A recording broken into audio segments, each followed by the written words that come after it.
Labdien!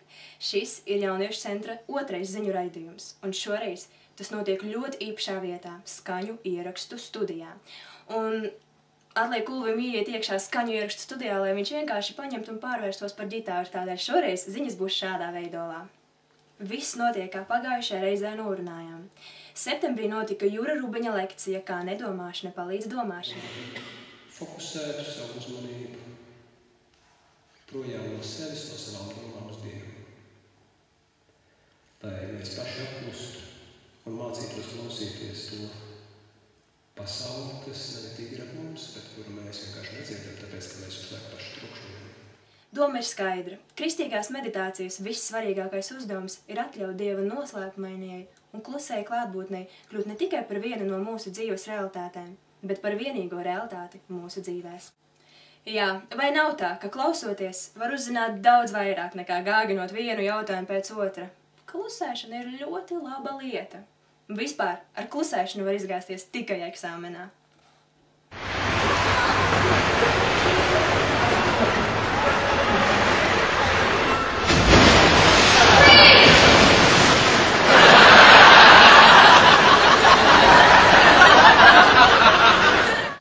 Gribētos sākt nedēļas nogali ar možu rīta peldi vēsā ūdenī, bet līdz Daugavai tālu un kanālu jau pīles aizņēmušas. Tad iesaku nākt uz Rīgas 3. ģimnāzijas baseinu, kur katru sestdienu 10. rītā notiek sporta nodarbības.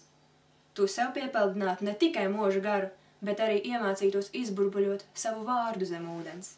Un studenti, varbūt tu uztraucies, ka sēdošā ikdiena tev pāragri pieaudzējusi mīksto ziemas mētelīti. Mierīgi. Tu un tavi draugi varat katru sestdienu nākt uz Rīgas 3. ģimnāziju 10. un darīt visādas aktīvas lietas ar volejbola bumbu un grozu, basketbola bumbu un tīklu. Otrādi, bet droši.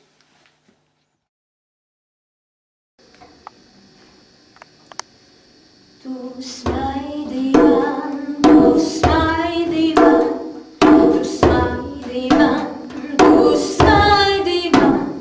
Tu smaidi man, tu smaidi man, tu smaidi man, tu smaidi man.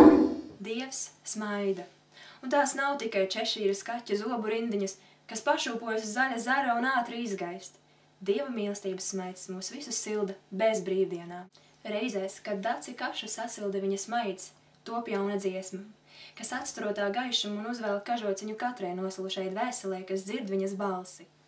Tāpēc 23. oktobrī, 7. vakarā, uzdrošinies atnākt uz Jauniešu centru uz Daces koncertu, nebaidies ziedot viņas topošajam albumam, un pēc piedzīvotā tev liksies, ka saule nav aizrietējusi aiz horizonta, bet gan ierpojas tieši tavā sirdī.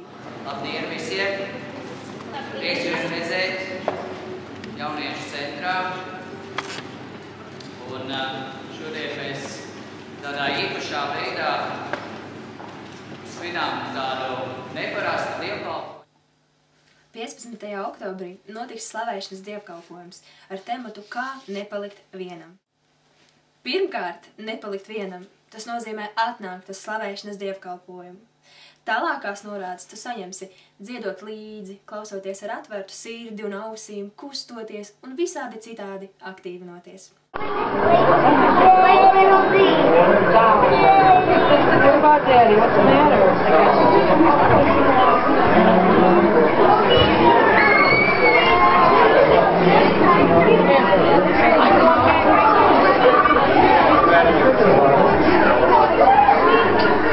Are you done with